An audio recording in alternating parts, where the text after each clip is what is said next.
What's up everyone? This is Renanti Aloyan Necesario, a Senior Marketing Director of IMG and an Education Program Specialist of Division ng Bandawi City. Okay, for this sharing, I would like to share to you po yung prioridad po natin sa buhay. Okay, so napakarami po mga tao na hindi alam yung priority nila sa buhay.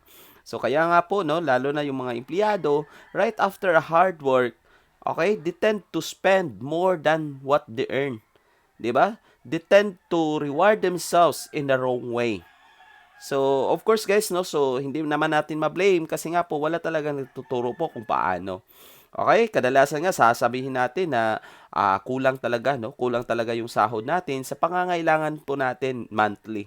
So actually, no, so ito po yung sasabihin ko po sa inyo. Sobra-sobra po 'yan if there's somebody na mag-guide po sa atin. That's why we need to have a financial coach talaga para naman hindi po tayo mahirapan sa buhay.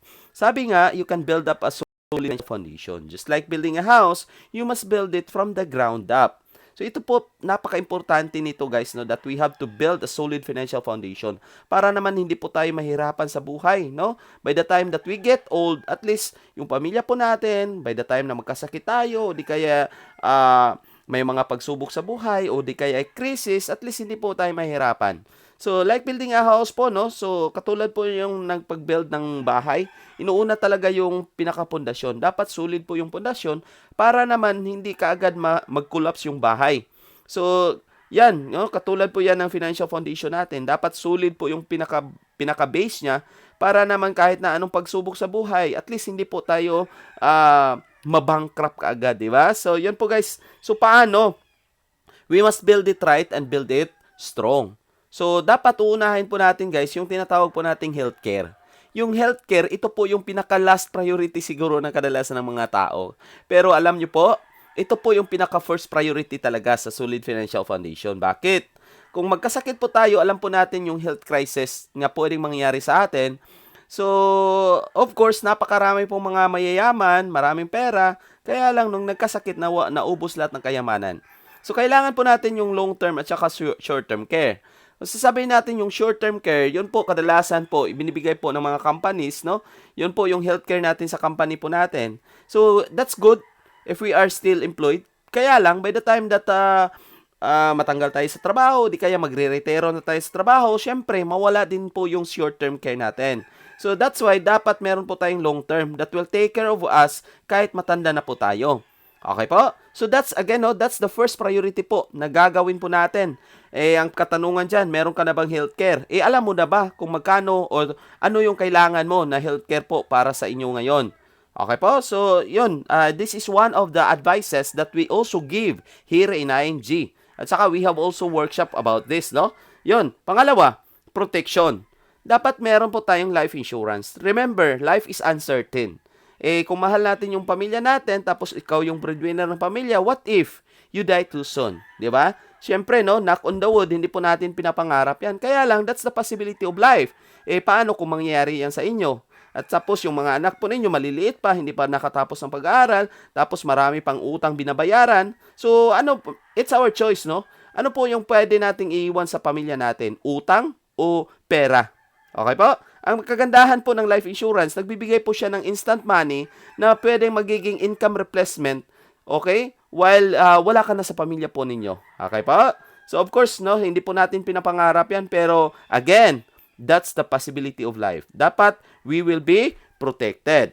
Pangatlo, dapat i-manage po natin yung utang natin. Dapat if hindi natin ma-eliminate kaagad, dapat i-manage natin. So paano? Dapat alamin nyo po yung interest rate na binabayaran po ninyo. Okay po? Kasi kadalasan ng mga taong they borrow money from the lending institutions, hindi nila alam, no? Hindi nila alam yung percentage or yung interest rate na binabayaran po nila. That's why, no? Dapat alamin nyo po yan.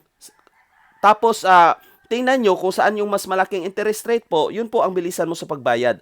Para naman maging fully paid kagad siya, then less responsibility muna. Okay po? So, i-manage nyo. And by the time that you get old at saka magre-retiro ka, dapat wala ka ng utang. Dapat magiging debt-free po kayo. Okay? Pang-apat, emergency fund. Guys, napaka-importante po ng emergency fund, no? Kasi just like right now, no, ano pong nangyari? Nagkaroon po tayo ng pandemya, no? So, no work, no pay. So, anong nangyayari sa pamilya? So, syempre, nahihirapan. So, dito sana papasok yung emergency fund. Kaya lang, walang nagtuturo, wala tayong alam about this. So, ang nangyari, no, the only option is utang. So, nangutang.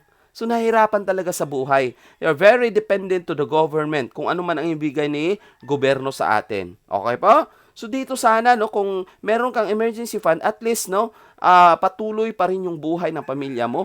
Okay? So, kung kayo po ay isang empleyado tapos kumikita po kayo ng 20,000 per month, dapat meron po kayong 60,000 to 120,000 po na nasa emergency fund po ninyo. That will take care of your family during emergencies. Okay po? So, yun na. So, that's the fourth emergency fund. So, dito nagbibigay din po tayo ng workshop at saka mga advices kung paano. And lastly, investment. Importante din po yung investment mga kapatid. Dahil nga po, yung investment, this will take care of you once you get old. 'Di ba?